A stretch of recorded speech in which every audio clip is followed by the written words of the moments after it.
What's up mga katamad? Ako ulit to. Oo na, huwag na kayo magreklamo. Kasi alam nyo, araw-araw na akong gagawa ng ganitong video. Araw-araw nyo na akong makikita sa feed nyo. Kaya sa ayaw at sa gusto nyo, makikita at makikita nyo talaga to. Pero malay nyo mga katamad, diba? Dumating yung oras na okay pala tong video na to. Ma-realize nyo na gusto nyo pala to. Siguro pag dumating yung oras na yon, isa na ako sa mga taong napakasaya. Masaya dahil meron ng mga taong nakaka-appreciate ng content ko. Na kahit papano, meron ng nanonood nito. Ahay, eto na naman ako. Nangangarap na naman ako ng mga bagay na alam ko malabo magkatotoo. Bakit kaya ganun mga katamad ano? Bakit parang ang hirap-hirap magustuhan ng mga tao? Hindi ba ako kagusto-gusto? Kung ikaw tatanungin ko, ikaw na nanonood ng video na to, may maliban sa pagkatao ko? Kung meron man, pwede ba malaman ko? Anyways mga katamad ano, sobrang drama ko naman masyado. Wala lang, yun yung laman ng isip ko. Kaya yun yung sasabihin ko. Ikaw katamad, nakaranas ka na rin ba ng ganito? Yung tipong parang ang gulo ng mundo? Yun bang parang di mo na masundan yung takbo nito? Andaya mga katamad no? Para ka na lang pinapaikot-ikot. Tapos ang ending, wala palang dulo. Nagigets nyo ba mga katamad yung punto? Yung tipong parang hindi ikaw yung bida sa sariling kwento ng buhay mo. Ang ibig ko sabihin, parang wala kang mapapala kahit pa napag-igihan mo. Nakakatamad pag ganito, nakakawalang gana lumaban. Kung sa umpisa pa lang, alam mo na agad na hindi mo to maipapanalo. Pero dahil matapang tayo, lalaban tayo na kahit mayroong 1,000,000 dahilan para sumuko, hahanap at hahanap tayo ng isang paraan. Oo, ng kahit isang paraan lang para ipagpatuloy yung laban na to. Wala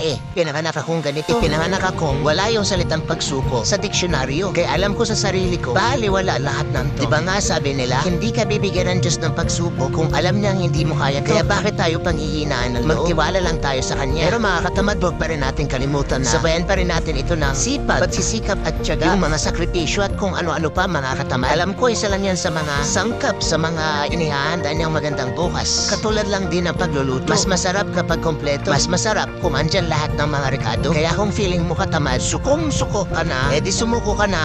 Biro lang. Anyways mga katamad ano, sobrang madrama na ng episode na to. Wala man lang akong nasabing maganda sa inyo. At pasensyaan niyo muna ulit ako. Ito lang kasi talaga yung kaya kong ibigay na content sa inyo. Basta, lagi niyong pakatatandaan na hindi lang ikaw yung may ganyang problema.